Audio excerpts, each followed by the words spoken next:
Bonjour, je suis Hakim L'Alam et je vous propose ma chronique du jeudi 10 décembre 2020.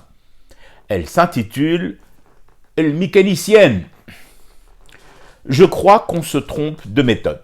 Bon, attention, je ne dis pas que c'est fait exprès, que c'est prémédité ou que c'est pour nous plonger encore un peu plus la tête dans la gadoue. Et je reste poli en évoquant ici que la gadoue. Non. Je dis juste qu'on se trompe de méthode.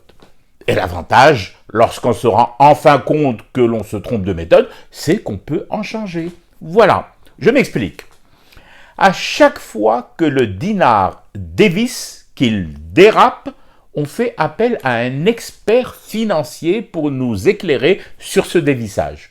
On demande à un économiste de haut vol de décortiquer les mécanismes du dérapage. Et au bout, primo, on ne comprend rien ou presque, parce que ces gens-là, ces experts parlent une langue compliquée, voire une langue morte depuis la première révolution industrielle. Secondo, malgré leurs cours magistraux savants, le dinar dérape à nouveau et dévisse parfois encore plus vite et plus fort.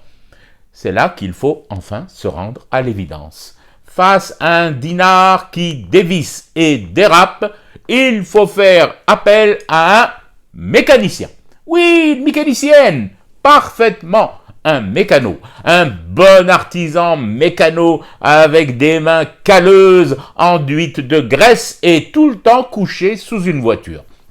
Lui, et lui seul, peut nous dire vraiment pourquoi notre monnaie dérape aussi souvent et dévisse tout aussi brutalement. Les autres, les cols blancs aux mains délicates, qu'est-ce qu'ils y connaissent en serrage de culasses et de boulons, en réglage des rotules et en cilindrage des soupapes? Rien! C'est à peine s'ils savent changer une roue. Et encore, c'est souvent leur chauffeur qui s'en charge. Moi je vous le dis, changeons de méthode et nous verrons. Je suis sûr que face à un mécano baraqué avec une grosse clé de 36 à une main et une chaîne de distribution métallique pendouillant au bout de l'autre main, le dinar, il va filer doux et arrêter de déraper. Essayons, Yassidi, essayons.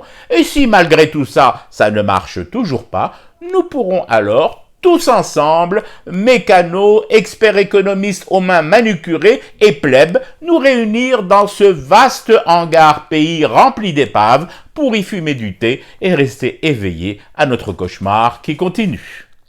C'était Hakim L'Alam, je vous retrouve samedi pour une autre chronique et une autre façon de dire son amour à l'Algérie.